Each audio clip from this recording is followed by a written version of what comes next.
good. All right, welcome everybody to the January 28th Board of Zoning Appeals meeting. We'll start with the Pledge of Allegiance.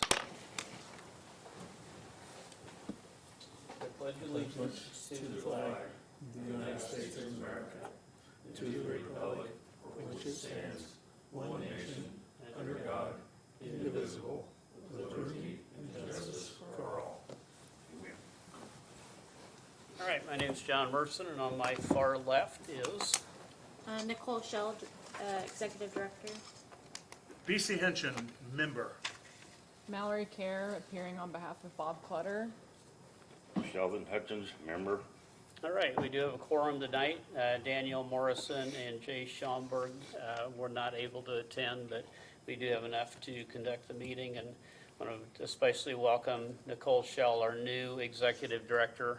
This is her first Board of Zoning Appeals meeting, so this is the last box to be checked off, I believe, in orientation. Yes. Yeah. Pretty All much. right. All right. Do we have any changes to the agenda, Nicole? The only change I'll note is on your last meeting, you had rules of procedure on the agenda that were tabled, and they were left off of the printed agendas. All right. And I think that's appropriate for tonight. It's okay. We can nothing in that needs to be decided tonight. All right, seek approval of the December 10th, 2025 minutes. I'll make that motion. Second it. All right, all in favor say aye. Aye. Aye. All right, approved. Election of the 2026 officers, do we want to continue that until all five of us are here, or? By state code, you have to elect a chair and vice chair at your first meeting. All right, I make a motion that John Merson remains the chair. and you are vice chair? Unless you want it. Are you? I don't. There's no extra responsibilities, but yeah, that's fine. I'll miss it. All right, All right, so the motion is that I remain and you remain where we are, and everybody else will be members. all right. Okay? Second, Second. all in favor say aye. Aye. Aye. All right. All right, first item on the agenda is continued public hearing. The way that we proceed tonight and every night is that the petition will be read by Nicole. The petitioner will come to the podium, state their name and address, write the same on the pad provided. They can provide any additional information about the petition if they choose to. Then we open the meeting to the public and let anybody that wants to comment for or against the petition have the opportunity to talk. And then at that point, the petitioner has the opportunity to close in any gaps that might have occurred in the original presentation, close the meeting to the public, open it to the board for decision. So petition number one. Okay. Petition number one is a modification of commitments. Petition number 25JA-14-238. The petitioner is requesting modifications of commitments made as part of a special exception approved in 2016 to allow for an accessory use of an outdoor recreational facility wedding venue. The modifications include 1, reclassifying the outdoor recreational facility wedding venue use from accessory to primary, and 2, permitting overnight accommodations within the property's primary residence. The subject property is zoned agriculture, contains 10 acres, and is located at 5465 State Road 75 in Jackson Township. The petitioner is Alexander Mashburn, and the property owner is Haven Hills Estate LLC. The staff report includes property history, which I believe the board heard at the last meeting. I'll just note that this application was reviewed by TAC at the November 19th, 2025 meeting. The only comments those departments had was the health department is requiring a septic system, since this one is designed for residential currently, and they'll need to apply for a change of use. Staff recommendations. Staff reports were written by Deb as interim director. And her recommendation was, that the request modification of commitments clearly changes the property's primary use from residential to commercial. For this reason, staff recommends that the BZA approve the modification of commitment with contingency with the following, on contingency with the following conditions. One, obtain written consent from all other property owners in the Lawrence Minor Residential Subdivision to agree to the change in the facility operations. 2, the applicant shall apply for a zone map change from agriculture to a commercial classification with the limitations on other uses. 3, require additional written commitments including A, building code compliance for a commercial use of all structures, B, on-site management per the standards for a bed and breakfast. They must have somebody available within 3 hours to address any on-site concerns. 4, refuse storage screening per the standards for a bed and breakfast. Exterior refuge storage facilities beyond what is normally expected for a detached single-family dwelling must be screened from views on all sides by a 6-foot solid decorative fence or wall. 5, per the standards for a bed and breakfast, ensure that the establishment is inspected and complies with all the applicable regulations of the Boone County Health Department. 6, per the standards for a bed and breakfast, ensure that accommodations are adequate in size. And 7, all attack comments are addressed. Lindsay? Well, hello again. Lindsay Harrison. I reside at 413 Cardinal Drive, Jamestown, Indiana, and I am here on behalf of Alexander Mashburn and Haven Hills Estate. We can go through as much or as little as you want me to again. I'm sure just to kind of refresh, I gave a full explanation of kind of what we were attempting to do at the last meeting, and after a lot of back and forth conversation, it was ultimately determined, why was I here? That was the exact question that was asked, like what exactly, what I was here for. I think we determined altogether that no part of what we were requesting was meeting the classification or description of a bed and breakfast. There's no on-site food preparation. It's simply just the Airbnb. I know Mr. Clutter gave the example, I own an Airbnb on some lakefront property and I can rent that out and do what I want with it when I'm not there. So that was kind of where we left it, and I know as we left, a couple of you all had said, I think we should just revisit this with Deborah and say, I don't believe this is the proper thing that we're going after, and that's where it was left. I never had any follow-up from anyone, and I did reach out last week for some clarification, but never heard anything back again, so that's where we are. All right. I think, why are you here is a pretty good question. I know. To make it really simple, we're just basically, from the original commitments, the only thing that we're really looking to change is just saying that the owner no longer lives on site. In the original commitments, it says that the owner lives in the on-site residence. That's the only thing we're looking to change. The mention in the original commitments of no overnight accommodations, that still remains the same for the wedding venue. There are still no overnight accommodations in the venue. It's not set up for that. There's no bedrooms. There will never be construction of bedrooms. So nothing. I mean, the home of course was slept in overnight by us, our family, as we lived there. But yeah, I mean, simply the owners don't live here full time, so it's a secondary residence to them, and they, again, I don't know that that's necessarily related directly to the wedding venue, but I think to simplify it down, that's really what we're just looking to say, is that the owner no longer resides on site. If the petition is approved or not approved, does it change anything? You're still gonna rent it out, even if we say, no, we're not gonna spot zone commercial, which is basically what the request is. If we say we're not gonna do that, does the operation of the business change any? The operations of the business do not change at all, no.